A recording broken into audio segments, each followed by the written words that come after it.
anong problema? Bakit di ka makawala sa kadena? At sa gabi-gabi ka ay nasa selda, nahanap buhay mo ngayon.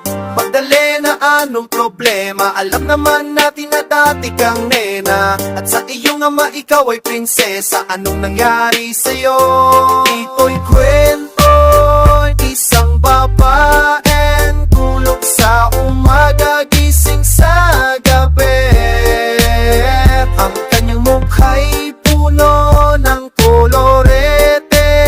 Sa lugar na ang ilaw ay patay sinde.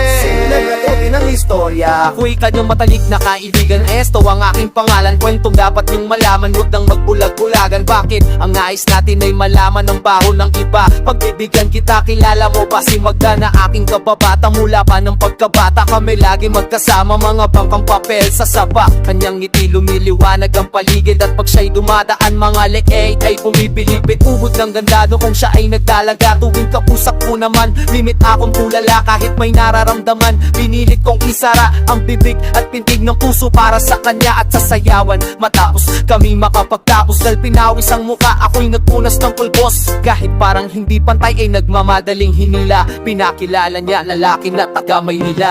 Magdali na anong problema? Bakit di ka makawala sa kadena? At sa gabi-gabi ka ay nasa selda, hanap buhay mo ngayon.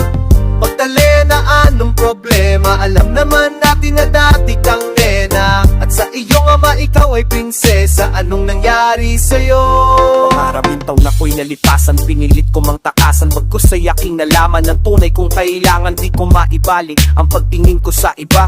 Minamahal ko siya, hahanapin ko si Magda. Lumuwas sabang nagdarasal na maabutan sa lugar na ang sabi kanyang pinagtatrabahuhan. Nakita kong larawan niya na nakadikit sa pintuan. Iba ng kulay ng buhok, di ko malilimutan. Ang kanyang mata at tamis ng kanyang ngiti. At dahil ubod ng saya, hindi na natatubili, agad pumasok sa silid. Pero bakit ang diling, madaming lames at mga nagiinom ang lasing. Nang biglang nagpalakpakan, may mabagal na kanta sa maliit na entablado, ay nakita ko na ako ay nagtaka, nagtanong nagkamot, bakit siya sumasayaw na sapatos lang ang suot. Ito'y kwento ng isang babaeng tulog sa umaga, gising sa gabi. Ang kanyang mukha'y puno ng kolorete. Sa lugar na ang ilaw ay patay sinde. Tuloy natin ang istorya.